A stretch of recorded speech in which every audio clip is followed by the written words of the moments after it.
Okay, well, it's clearly Oscar season. Is it January already? It feels like it's January. Is it January? I feel like Rules Don't Apply was so long that it is January now, and we just went to go see Incarnate, and Brian must be busy looking for me. Actually, it makes sense that you're here at Incarnate, because Brian was at Voiceless, the religious movie. Like, we gotta switch. We had a switcheroo. We're getting ready for 2017. We're mixing it the fuck up. Yeah. We're just sending Brian to kids' movies from now on. Brian and Allison are at the kids' movies now. No, let's make it really interesting. Let's send Allison and Jared to kids' movies together. That would be pretty good. Jared likes all of them. Allison's pissed. Because Jared says something every episode. Or maybe likes Smurfs 3, which admittedly does look like the better of the three.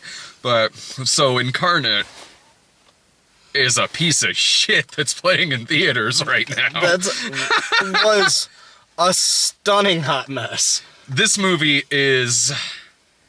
I know I use this term a lot. This movie's frustratingly bad because it seems like it should be good trash. Yeah. And it's not. No, it could have been really fun trash. Yeah. If you had told me that there was an exorcism movie in theaters starring Aaron Eckhart that's like an exorcism movie version of The Cell, but for some reason feels like it's maybe in the same universe as The Replacement Killers... I would... With some stuff taken from Inception. Yeah, with a little Inception thrown in there. And some Ironsides. And Ironside. And if you also told me that it is actually a failed pilot of a TV series, which is kind of what this feels like. Yeah. I would be like, that sounds like some good garbage. Like that donut that's on top of the garbage that's still technically edible. No, that's garbage, Brad. No, it's garbage, but... You don't eat the garbage. It's garbage that is still fresh enough it won't make you sick, and I maybe won't regret it afterwards. But no... You're still eating garbage, though, man. This is a bad analogy. Don't eat garbage. I love you. Don't do that. Oh, come on. How many McRibs have we both had so far this But winter? none out of the garbage! They kind of start out from the garbage, Dave. No, they don't. Don't get me wrong, it's delicious. It's quite delicious. But there is a difference between eating a donut that's on top of the garbage than one that's all the way at the bottom that's soaked in fucking drunk urine. Why do you pee in your garbage can? Because I was probably drunk. Listen, regardless, it's still eating out of the garbage. Don't do that. No, yeah. And don't pay money to go see this movie. No, please do. I want them to make a sequel. They're not making a sequel to this. To this piece of shit? No. No, the director's too busy making Journey 3 From the Earth to the Moon. The lost chapter of the From the Earth to the Moon miniseries. Thank God. So Aaron, this movie... Again, it feels like I should be having fun with this. This is a movie that starts out with Aaron Eckhart in a nightclub, again, like it's the fucking Replacement Killers and Blade, where he's inside the mind of a possessed guy's head, because that's what Aaron Eckhart does. He can go into the minds of possessed people and pull them out, again, like Inception meets The Cell. And he's called in on another case. He's in reality, he's in a wheelchair by the Vatican. Yeah, by the Vatican. Because he's called in on a case of a possessed child, of fucking course. And he's got to go into the mind of the child to bring the man, I wanted to enjoy this in a shitty kind of way, and I never did. No, because as soon as that nightclub scene is over... It started with the little kid getting possessed. Oh, when he literally says, "Let the games begin."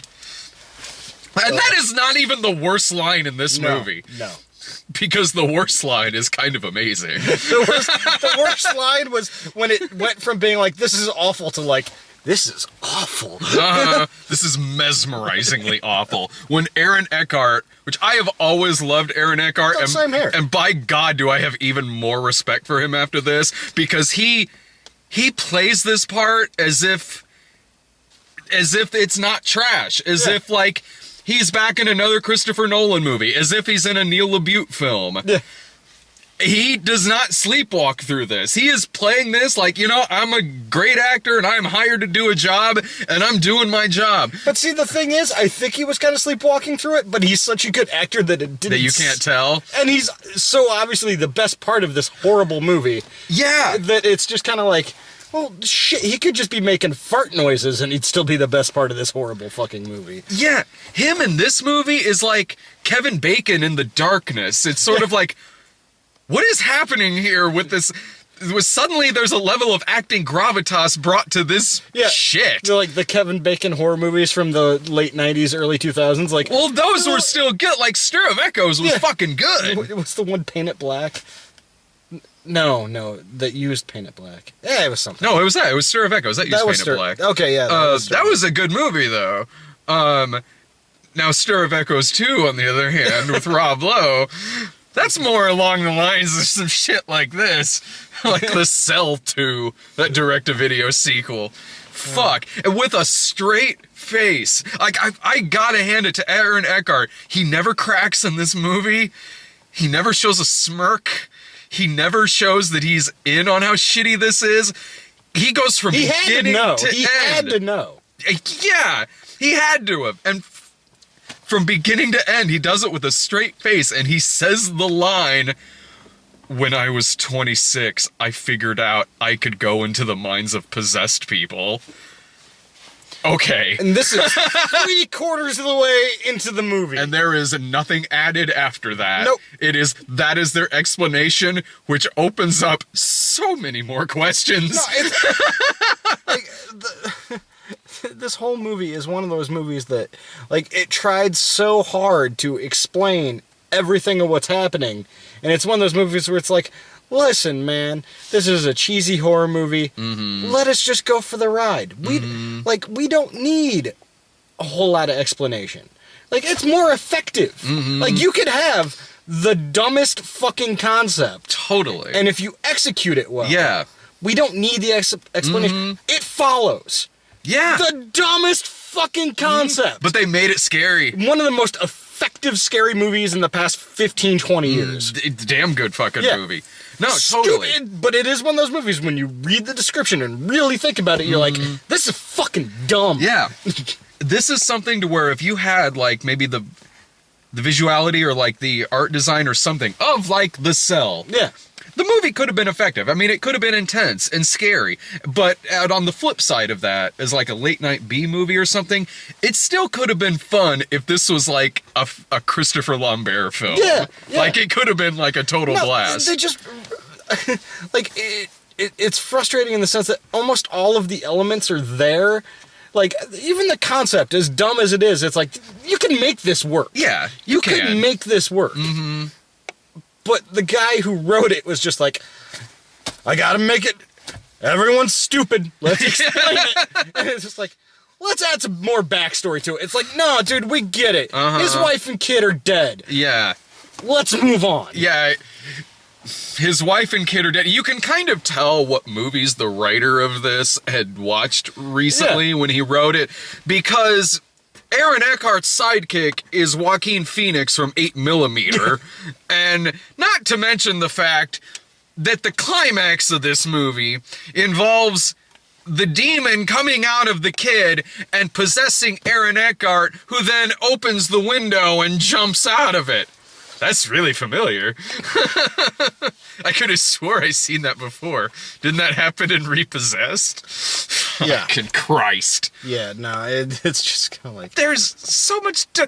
The fact that, first of all, the fact that fall out of a pretty fucking high spot, he's still kind of alive after that. Meanwhile, the kid's dad dies within seconds of just falling from the ceiling with a broken arm. Stupid. Really dumb. Really dumb. It's just kind of like, man, you had a pretty decent cast. More or less. I mean, yeah. Eckhart was great. The others lady were from fine. Game of Thrones. Oh yeah, That was the mom. She was fine. Yeah, no, she was fine. Like, The kid acting was a little bad. well, it's in this. the kid from fucking Gotham. He's terrible. Oh, okay. It's young Bruce Wayne from Gotham. Oh, He's fucking awful. I haven't seen. But Gotham. it's just like the way they treated this demon too. They're like, how does the demon jump from person to person? Oh, it's through physical contact. No, it's because the writer had just watched Fallen. Yeah. Fuck.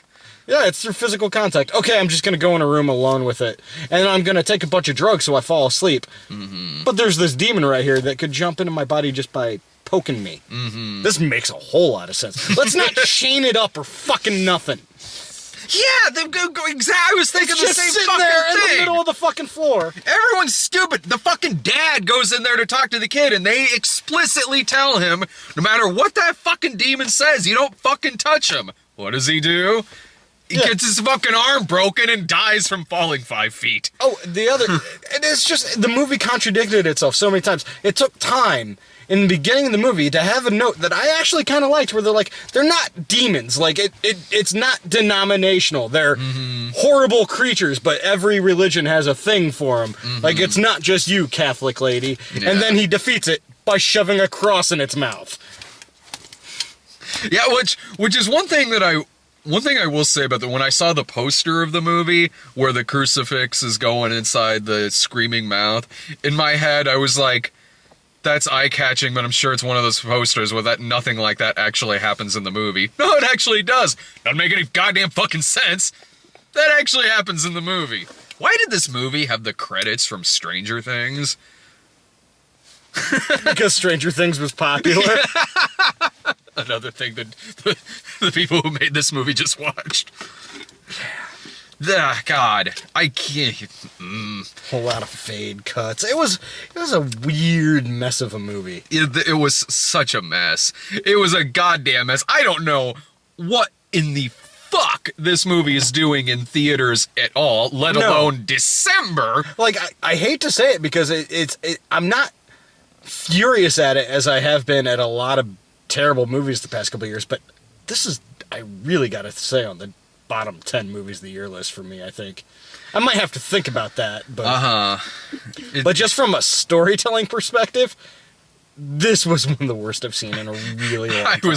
I was miserable in this fucking movie. I was just so enraptured by the train wreckiness of it. It's like, why don't we make movies in Hollywood? Yeah. Like, our movies aren't great, but they're better than this shit. Good fucking Lord, yeah. Like, I was mesmerized by the fact that, again, it felt like I was watching something that is burned off on TV in the summer because it was a failed pilot. Yeah. And even a lot of those are better than it. I watched that 78 Doctor Strange movie like a couple of weeks ago. Far fucking better than this goddamn movie. It was like a failed pilot for, like, the CW. And they're like, okay, well, let's add another hour of footage to it and see if we can't make it a movie. Yeah. Yeah. That is totally what this movie was. And even the part when he's inside. Not even the CW, I'm sorry, the WB. The WB. UPN. Yes. When he's in their head, there's nothing original about it. It's not like it's nothing. Like it's very it's simple and it contradicts itself. Because in the first one, in the nightclub scene, everyone in the nightclub turns out to be a demon of some kind. And then the next time he goes into the little kid's head, he's running through a fucking crowded ass carnival. Yeah. And they're all just like, "Hey man, you all right? You all right?" It's like through a carnival, through the park, through a carnival. Again, there's certain things that they really could have elaborated on in this, or like extended. Like, there's a part where, like, the little escape room he gets to every time, it's always the same room, just a different color. They always have to go through a window, and plus, there's a part where he thinks his wife and kid are still alive, but then it turns out he's possessed and this isn't actually real. And they really, if this movie was smart in any way, shape, or form, they really could have really made it like kind of a conflict in his head. Like, do I stay? because I have my wife and kid back. And they could have ended it on that decision. Yeah, that would have been interesting. That would have been something interesting in this. And no, they don't do anything with that. And the thing, like the ending too, where he jumps out the window, it's not shocking, because in the first 20 minutes he goes and talks to random other exorcist who's like, here, take this. And use it to kill yourself. Use it to buy yourself 10 seconds to kill yourself. And by the way, because I'm an asshole, I counted at the end when he took it.